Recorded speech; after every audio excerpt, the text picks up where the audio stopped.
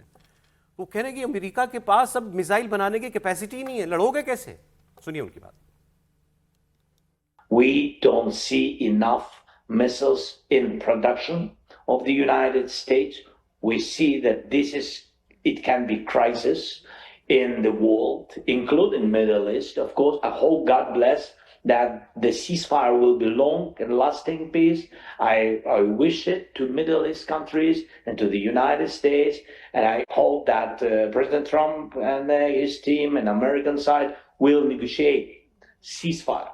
But what we see, we have to prepare for the challenges. अब America को air defence किस किस को देना है? उसको जितने बेस हैं उनको देना है। ये जितनी गल्फ कंट्रीज हैं लगभग सब क्या बेस है, वहां पर उसको एयर डिफेंस सिस्टम लगाना है।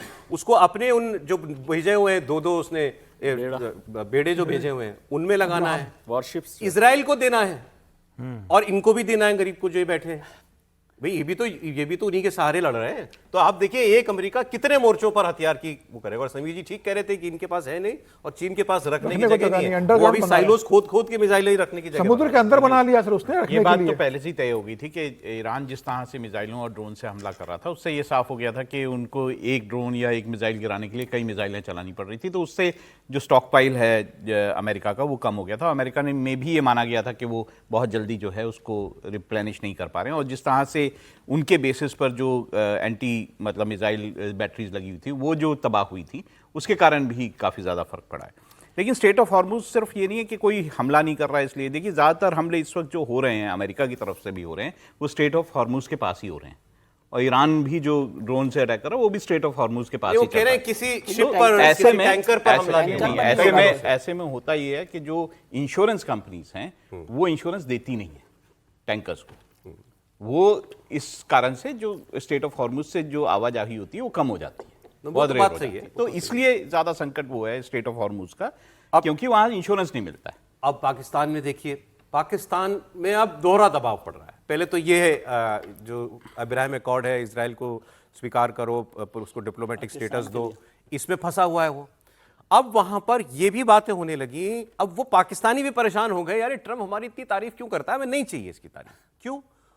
क्योंकि वो मान रहे हैं, वहाँ के जो जर्नलिस्ट वगैरह हैं वो उनका मानना ये है कि हमारे देश की आबादी जो है, जनता, वो अमेरिका और इजराइल को एक मानती है, वो दोनों को दुश्मन मानती है, वो दोनों से नफरत करती है। और जिससे नफरत हो वो तुम्हारी तारीफ करे, तुम्हारे नेताओं की, my favourite field marshal, they are brilliant, they are this, they are that. तो वो कह रहे हैं कि भाई ये खुश होने की बात नहीं है, जनता में उल्टा मैसेज जा रहा है कि तुम मिले हुए हो इनसे। नेतन्याहू और ट्रंप की तारीफ से खुश होंगे क्या? कोई कहेगा भाई एक आदमी कह रहा है, एक आदमी कहने से क्या। वो एक सेंटिमेंट की बात कर रहा है हामिद मीर जो कह रहा है, और मुझे भी ऐसा लगता है कि वहां की जनता का सेंटिमेंट ये। और ये भी गजब बात है, पाकिस्तान पैदा होने से लेकर आज तक अमेरिका के पैसों पे पला है हर दौर में, और तब भी इनकी जनता नफरत उसी से करती है सर। नहीं, नफरत नहीं, दो बातें ना। एक तो उनको खुद को भी पता है कि भाई हमारी स्थिति क्या है, और उसमें भी वो तारीफ कर रहे हैं तो उनको एक तो डर भी लगता है कि साला कोई गड़बड़ बात होगी कि तारीफ कर रहा तो कुछ मांगेगा हाँ भी। तो मतलब कुछ होगा ना, इसका कुछ तो देना ही पड़ेगा। नो फ्री लंचेज वाला जो बात होती है वैसे ही, और वो हो भी रहा। जो गजा के वक्त में हुआ कि वहाँ पर जो फोर्स बनाई उसमें पाकिस्तान को ले लिया, और अब तो जो और कमाल हो गया कि वो अब्राहम अकॉर्ड में उनको लेकर आ रहे हैं। तो इसलिए वो दोनों बातें लगती है। और इजराइल और अमेरिका तो साथ साथ हैं इसमें, दुनिया में कहीं पर मतलब कोई कन्फ्यूजन नहीं है। जो अभी जो जंग चल रही है, इजराइल से उनकी दुश्मनी जग जाहिर है, अमेरिका से भी दुश्मनी तो है, लेकिन वहाँ पर बोल नहीं सकते। तो लेकिन एम्बेसी में घुस गए थे जब वो हाँ तो हुआ था, हाँ वहीं पर नहीं जब इनकी बलूचिस्तान के खामेनी की नहीं लेकिन वो मूल वही था, शांति वाला जो गजा वाला था। तो इसलिए वो परेशानी उनको है और दोनों से नाराजगी है। लेकिन अब उनको उनका भी तो समझना चाहिए, जो दोनों बॉसेज हैं आसिम मुनीर और शहबाज, वो क्या कर सकते हैं इसमें बताइए। सर एक ही बॉस है सर, आप दोनों क्यों कह दिया आपने? नहीं शहबाज के बॉस है ना आसिम मुनीर। हाँ शहबाज के बॉस हैं आसिम मुनीर, तो दोनों लोग। तो इसलिए अब ये अगले दो बयान बहुत इंपॉर्टेंट है, आप सुनिएगा। एक, पाकिस्तान में अमेरिका और ईरान के बीच युद्ध समझौते पर एक बहुत मशहूर अमेरिकी हिस्टोरियन है स्टीफन कॉटकिन, इन्होंने सवाल उठाया। आपने वैसे भी देखा, लिंडसे ग्राहम एक उनके सेनेटर हैं और बहुत पावरफुल सेनेटर है, मतलब जिसकी सीधे ट्रंप तक पहुंचे और ट्रंप से मुलाकातें अक्सर करते हैं। उन्होंने पाकिस्तान के रोल पर शक अदा किया था कि भाई ये तो भरोसेमंद देश नहीं है, ये जिसने युद्ध के बीच में ईरान के जहाज़ों को अपने एयरफोर्स बेसिस पर छिपाया था, ऐसा आरोप लगा था। बोले इस पर हम भरोसा कैसे कर सकते हैं, यही हमारा मीडिएटर बना हुआ है। अब ये जो इतिहासकार हैं ये क्या कह रहे हैं, इन्होंने कहा कि कितनी गजब सिचुएशन है कि ईरान को न्यूक्लियर बम दिया किसने? कहते हैं पाकिस्तान ने दिया। Nuclear material technology know how Pakistan ने दी, और उसी पाकिस्तान को उसी के ईरान के न्यूक्लियर को नेगोशिएट करने के लिए भेज रहे हैं हम। ये कितनी मजेदार स्थिति है, सुनिए। Iran got the bomb from Pakistan. That's where they got the bomb, from the Pakistanis. And now they're going to Pakistan to negotiate their nuclear program with us. They're going to the place that they got the bomb from. And we're hoping they're now going to give up the bomb that they got from Pakistan while back in Pakistan. So that seemed to me highly improbable, especially because many people have drawn the lesson that have.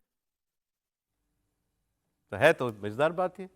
क्या ये तो पाकिस्तान तो non proliferation है उसका nuclear का। अगर हम north Korea को देखें, किसने दिया उसको न्यूक्लियर नो हाउ? पाकिस्तान ने दी। ये तो जग जाहिर है ना। ये तो लीबिया को भी बेच रहे थे, सबको बेच रहे हैं। तो गद्दाफी को बेच रहे थे। वो बोलते हैं कि हमारा जो न्यूक्लियर बम है वो इस्लामिक बम है, कहता है पाकिस्तान।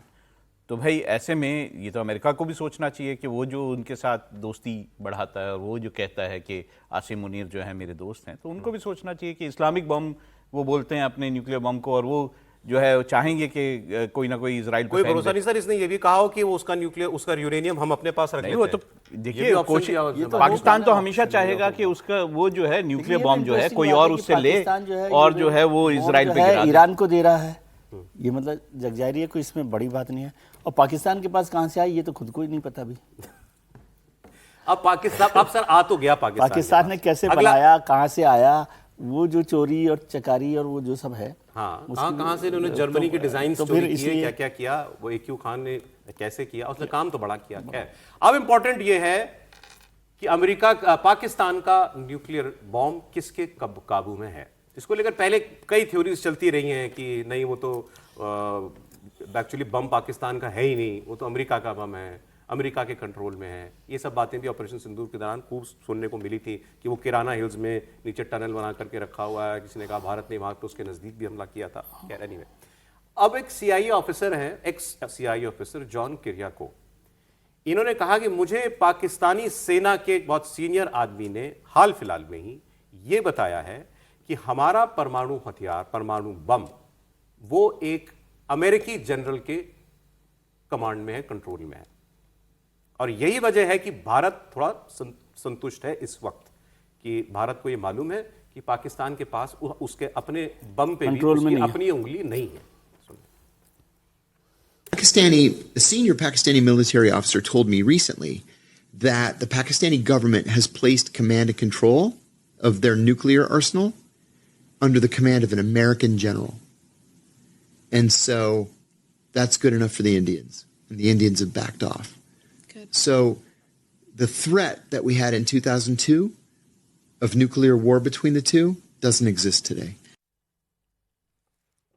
सर त्रिपाठी जी, मुमकिन है क्या ये? नहीं, देखिए मुझे लगता है कि जब न्यूक्लियर कंट्रोल की बात करते हैं और विशेष करके कि कहाँ किसका कंट्रोल है, तो पाकिस्तान का ही पूरा कंट्रोल है, पहले तो इसी की बात कर लेनी चाहिए। क्योंकि हम लोगों ने तो पिछले कुछ समय से, ये पहली बार थोड़ी ना है, इमरान खान ने माना क्या, अच्छा कि भाई इमरान खान ने तो अमेरिका के कहने पे नहीं, ये वाला नहीं, मैं तो कह रहा हूं वॉशिंगटन में जाके प्रेस कॉन्फ्रेंस करके माना था।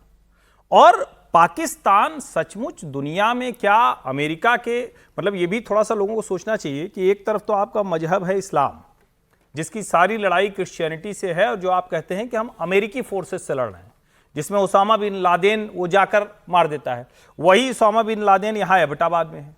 न्यूक्लियर पावर वो कहते हैं कि अमेरिका के कब्जे में है, पाकिस्तान के हुक्मरान के पास उसका कुछ है नहीं। जैसे ही कुछ बदलने लगता है, कोई भी कुछ क्रिएट होने लगता है, तो अमेरिका वहां नए सिरे से अपना पिट्ठू बिठा देता है।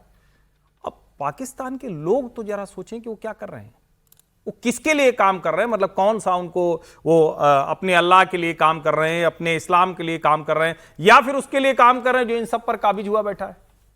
ये एक बड़ा सवाल है ना। और इसीलिए मतलब ये कई बार चर्चा होती है, और दुनिया में शायद अकेला ऐसा ये मुल्क है जो कहता है कि हमने रिलीजियस बम बनाया है, और कोई नहीं कहता है। और कमाल की बात है कि रिलीजियस बम वो वहां से गवर्न होता है जो उसके खिलाफ। इस्लामिक कंट्रीज को एक साथ रखने के लिए या अपने साथ खड़ा रखने के लिए, सर इसीलिए तो ये इसकी चर्चा इसी तरह से होनी चाहिए ना, कि वो क्रिश्चियन जो स्टेट है वो इस्लामिक बम पर कब्जा करता है।